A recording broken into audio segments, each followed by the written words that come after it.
There are some dishes that carry your entire childhood in a single bite. Today's recipe is one of those for millions of people across Hungary, and it is called Paradicsomos Káposzta, which basically translates to Hungarian Tomato Cabbage Stew. Trust me, this is something that you want to do on repeat once you learn how to do this simple dish. So welcome back. This is Cece, and we are doing another cooking along the F1 circuit. This weekend is Formula One, and they head to the iconic Hungaroring for Hungarian's Grand Prix. Now, while the drivers are battling the high temperatures on the track, we are going to dive into pure, heartwarming Hungarian comfort food. This is something that you can eat hot or cold, and it's absolutely fabulous. So this dish uses very humble ingredients, but the magic is all in the technique, and that's what I'm going to take you through. So here is what we're going to need. You're going to need a cabbage. Now, I got a head of cabbage, so it was about this size, if you look at the circumference of it, okay? And I basically chopped up 3/4 of it, and I did it in very, very slivers like that. Now, you could have put this through the food processor. I don't like to make them thicker than this. So basically, I just cut the, as you can see here, I cut the cabbage in quarters. I got rid of the middle core, and then I just sort of thinly sliced it down that way. So that's how simple it is. And I did the same thing with a very large white onion, and I just cut it in half, then half moons, because that's going to all incorporate in there. You're going to need 2 tablespoons of concentrated tomato paste, and you're going to need a liter, which is 1,000 milliliters of this strained tomato passata. Now, I'm going to say a liter, but it's going to depend on the volume of how much volume you have of your cabbage and your onions, and then we might have to judge it, maybe put a little bit more water, less tomato, so we'll play around with that, okay? And this is the most Hungarian flavor that you get here. These are caraway seeds, and let me show you. These are caraway seeds, and that is a very, very Hungarian component to this. So we are going to bloom this. I'm going to talk about blooming that before we get started. You're going to need 2 tablespoons of sugar. You're going to need 1 tablespoon of sugar, but you can judge it whether if it's a little bit too sour, you might want to add in a little bit more sugar, so you can play around with that, because remember, what we're trying to accomplish here is a sweet and sour and tangy type of stew, okay?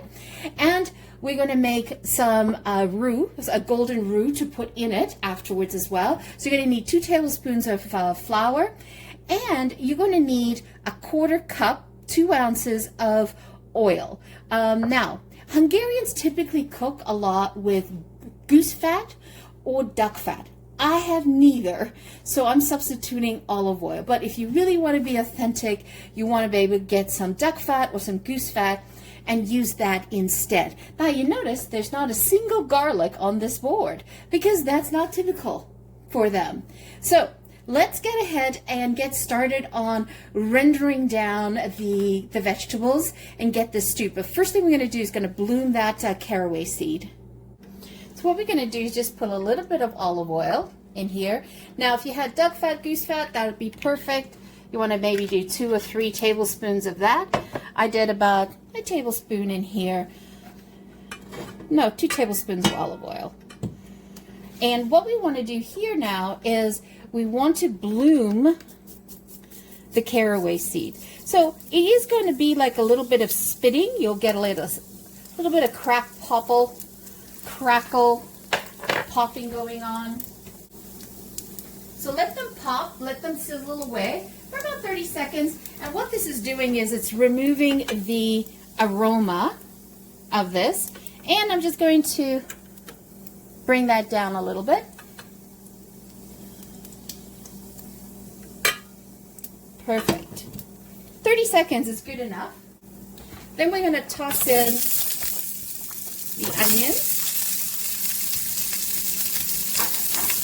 And what I like to do is I like to separate the onions, to separate them from the half moons.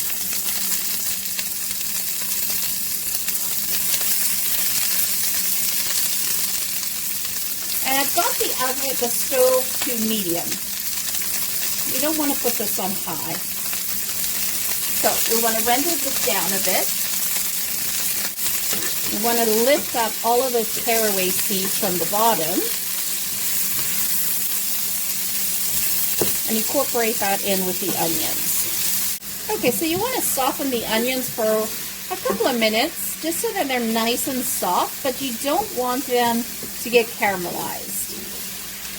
Just a little bit more color. So you know the white, you want to make that maybe more like opaque white. Okay, so now what you're going to do is you're just going to make an open spot in the middle of your pan, and you're going to put in your 2 tablespoons of tomato paste, okay? And what we want to do here is we want to sort of cook off the tomato paste. Just let it sit there for a bit. Let me get another one. That was 1 tablespoon. Let's measure the next one. I mean, you could do this by eye. There's no right or wrong way to doing it, but just wanted to give you sort of some measurements just to help you along. So just let that roast cook off a little bit.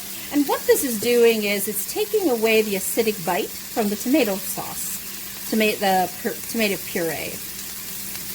Just do that for about 30 seconds to a minute. I tend to do 30 seconds per tablespoon, so. Okay, so now you just want to mix that into the onions and saute the onions with the tomato paste. And so what you're doing here is you're building flavor into the onions. See that big, large onion that I had? Like, it does render down. Everything renders down. Same thing with the cabbage. And I personally like to use the green headed cabbage as opposed to a Savoy cabbage. Again, it's personal preference. In Hungary, they tend to use the green cabbage as well. But you know, you do with whatever's available to you at the time. Oh, look at that. Doesn't that color look divine? Ooh, I love that. Alright, so I just take a handful. I do half of it, and then I stir it with the onions, and then I do the other half. Just kind of let it wilt into the pan. Because remember, we're going to add the passata, right? And what we're doing is we're trying to let the cabbage gain some color from the onions and the tomatoes. I did get awfully messy. And we just want the cabbage to get slightly red with the onions and the tomato paste. This dish is so versatile. It's good hot, it's good cold. You can serve it with any type of protein you want. I'm going to be serving this with a Schnitzel. I mean, Hungarians eat a lot of Schnitzel as well. So I'm just going to make a quick pork Schnitzel and serve it with that. I do like to take my time in making sure that I coat all of the cabbage with the onions and the tomato. I'm also kind of doing like a dry braising before we put the wet stuff in it. So you see why I like to shred it? I don't like to use the food processor because I find the food processor shreds it a little too fine for my liking, because this does cook down, but I think that this is a good size that I've done with the knife. And it's gonna get infused with this beautiful caraway, blue caraway, that's caraway seed that we put in. All right, let's get the other ingredients. Okay, so the trick here is that you want to, let me shake the passata first, is you want to put enough of the passata tomato sauce halfway. You want to cover halfway of your cabbage. And then don't fuss, we're going to take some water and add some water to this in a second. Just rinsing out the bottle. You might need to open up the other bottle. of passata. Yes. Need a little bit of, I need like half a bottle from the, half of the other bottle. Because you definitely do want some sauciness to it. Because remember, this is a cabbage tomato stew. I'm going to pour half of the other one. I mean, if you like your stew to be more on the soupy side, you can do that. But remember, we're going to be adding in a roux in here to thicken it, right? So let me get some water. So I added some water to the bottle. Just shake, shake, shake to get the rest off, and we'll add that in. Perfect. So now what you want to do is you just want to stew this down for about 30 minutes, and you're looking for tender cabbage. Okay, and then you'll also find that this liquid will have evaporated a little bit as well. So salt is to taste.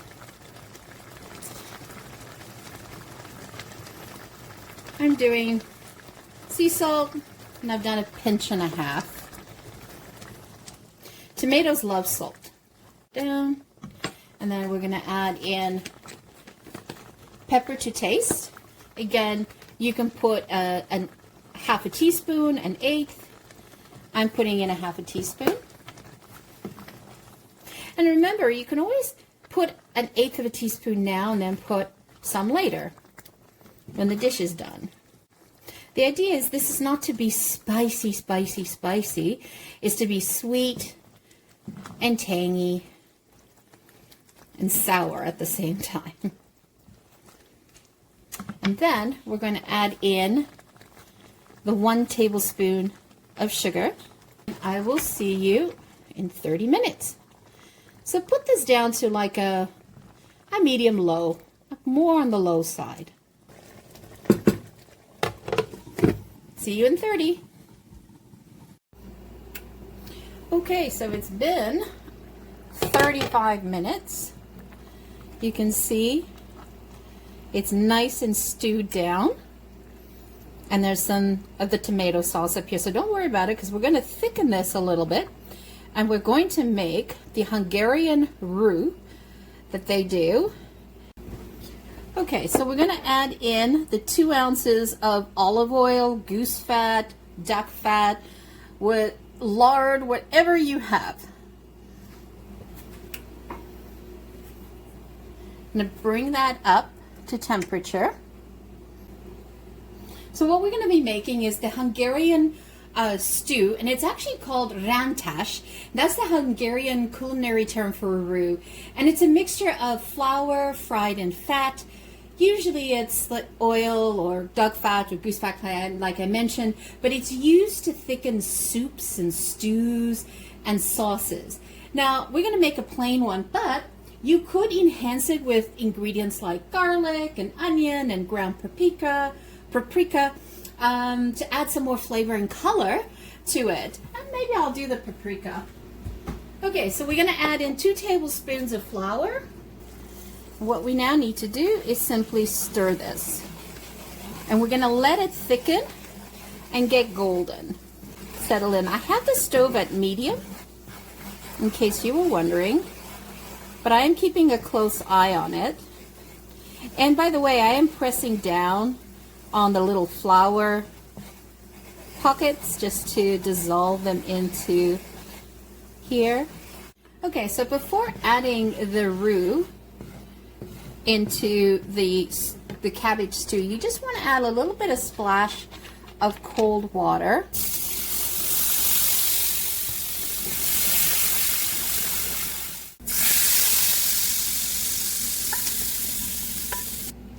Wonderful. So look at that stew. Doesn't that look divine? Look how luscious and thick it is. I love it. All right, so let's plate this up. So what I like to do is I like to plate it up, and then I like to serve it with a Schnitzel on top.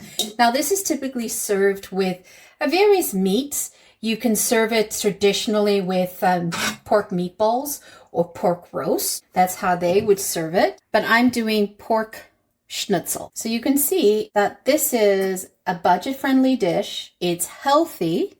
You saw what went in it. And we're going to add in some Schnitzel on the top. Let's give this a taste. And then what I like to do is just a little dusting of sweet paprika. Ooh, it's a little hot. Be careful I don't burn myself. Ooh, hot. Oh, yes. That is definitely, it's sweet, it's tangy, and a bit sour, on a sour note. Wow. I stewed the cabbage just to that perfect edge where it's soft, but there's a little bit of a crunch in between the slivers. Excellent. Really, really good. So you can serve this like this. You can serve it with a lemon wedge. Give it a nice squeeze of lemon. And if we were just to talk about the race that happened last weekend in Belgium, wow. I mean, the winner went to Kimi Antonelli. He took the victory for Mercedes. It was amazing. He extended his driver's lead, his championship lead, by 50 points. I mean, that is amazing. And also, it was heartbreaking for George Russell because on lap 1, George Russell and Lewis Hamilton, they kind of tangled. They kind of got hit each other. So that was sending Russell into the gravel pits and out of the race completely. While Hamilton served a 5-second penalty for that, he managed to finish 4th place, which was pretty amazing.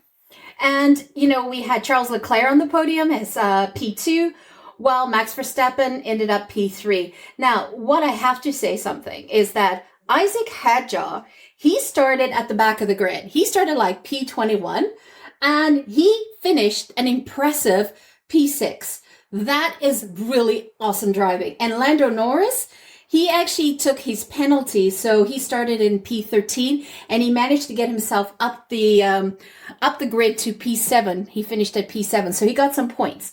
So overall, it was an exciting race, but super happy for Antonelli that he got first. So that was exciting to see. So there you have it, a gorgeous Hungarian tomato cabbage stew. As I mentioned, it is one of those dishes that is budget friendly, absolutely. Make it as a meal prep, put it in the fridge, heat it up, eat it cold. It's absolutely fabulous. And if you have not yet subscribed, hit that subscribe button. We are a small creator site. We're trying to hit our milestone of 1,000 subscribers, and we're almost there. We'd love your help to support this channel. And don't forget to share this with family and friends as well. Once again, thank you so much for joining me. Always greatly appreciated. Ciao for now. Don't forget to hit subscribe.